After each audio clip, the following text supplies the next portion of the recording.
But we do start with England, who are preparing to take on Italy in the Nations League tonight. Gareth Southgate's side no defeat would mean relegation to League B. Let's head live to Milan, to England's team hotel, and speak to our senior reporter, Rob Dorset. Good afternoon to you, Rob. It would take a very brave person to say that Jude Bellingham wouldn't deserve an England start if he gets one tonight in Milan.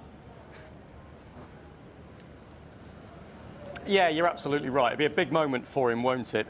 By our reckoning, this will be only his fifth start for England. It'll be his 16th cap for England, which is extraordinary when you consider he's still only 19 years old, but he's been involved in the England setup since he was 17. That's when he was first called up by Gareth Southgate to be part of the senior squad. And his influence, his experience, his abilities, his confidence, I think, has grown in the last 2 years, both for Borussia Dortmund and for England.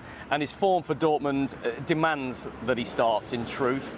He's played more games this season than any other England player in this squad. 10 games in the Bundesliga, in the Champions League and in the German Cup. He started every single match for Borussia Dortmund, scored 3 goals to boot, and has been outstanding for them. And when you consider that Calvin Phillips had to withdraw from this squad, he's due to undergo shoulder surgery. Jordan Henderson is in this squad, but he's still recovering from a hamstring strain. I think it was looking increasingly likely that Jude Bellingham would get his chance, and certainly that's what my sources are telling me. Jude Bellingham expected to start in the middle of midfield tonight alongside Declan Rice. Henderson, by the way, just as a footnote, is ahead of schedule in his recovery from that hamstring strain.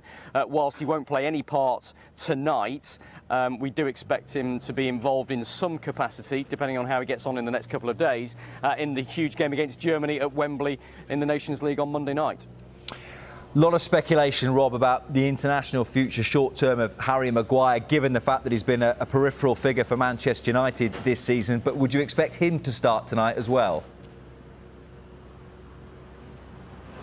Yes, my sources are telling me that Harry Maguire is expected to be in that starting 11 as well. And that's a big call by Gareth Southgate, and it'll be a controversial one, won't it? There'll be a lot of England supporters and a lot of football fans generally looking at that going, really? Because he hasn't started a Premier League game for Manchester United in 6 weeks.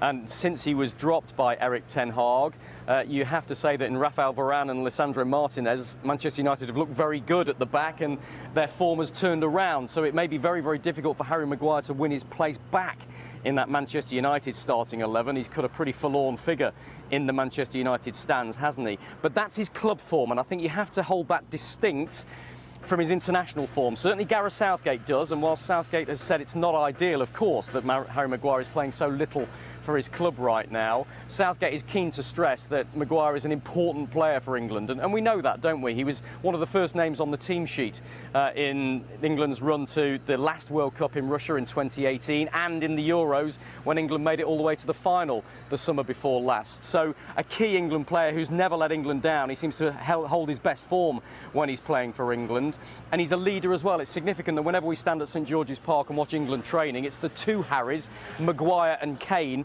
that always lead the rest of the team out to training. So Southgate taking the bold step to go with Maguire tonight, but I think it's significant that I expect him to go with 3 centre-backs. So Harry Maguire will have a little bit more cover around him, I would expect tonight, in the difficult environment of the San Siro against difficult opposition. But have a listen to what the England manager said about Harry Maguire. He was asked directly about the issue we're talking about here and how important he is to England in the news conferences yesterday. Maguire and Stones with Walker were the defence that got us to the semi-final of the last World Cup and to the final of the Euros. So he was in the team of the tournament. He's a big player for us and very important. We're knowing more and more about this England team for tonight because Gareth Southgate named a squad of 28 players for these 2 Nations League games. He can only name 23 of them in the matchday squad. That's handed to UEFA well in advance of kick-off, and we've seen that. And the big news there, Brentford's Ivan Toney will have to wait for his England debut. He's not in the matchday squad. Neither is John Stones, who's suspended. We expected that. But Mark Gahey and Ben Chilwell aren't there either. And as I mentioned, Jordan Henderson not in that matchday squad. He's being saved to hopefully play some part against Germany on Monday. Let's focus on the opponents tonight then, Rob. Of course, the team that beat England in that Euro final just over a year ago, but won't be going to the World Cup. Goals has been a big problem for Italy, and even more so this evening without Ciro Immobile.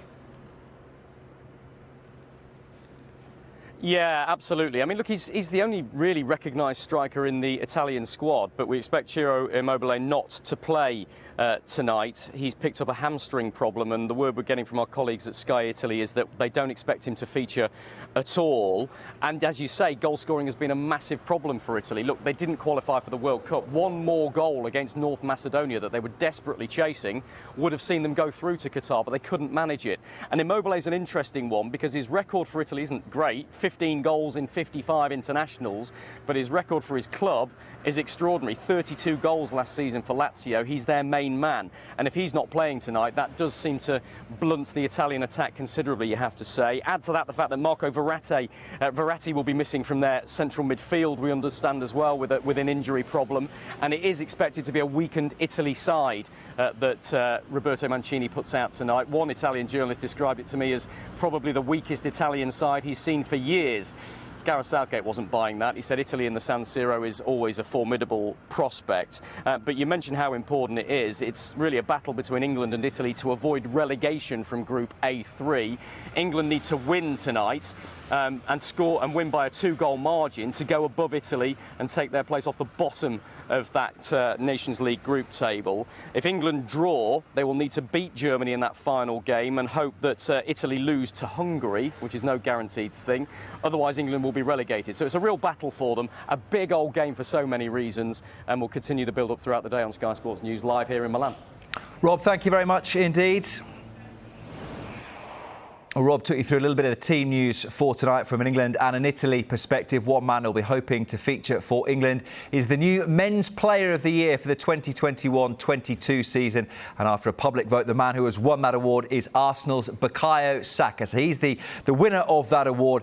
Second place went to the West Ham midfielder Declan Rice, and the England captain Harry Kane was third. It was voted for, as I mentioned, by the fans, and the winner was Bukayo Saka of Arsenal.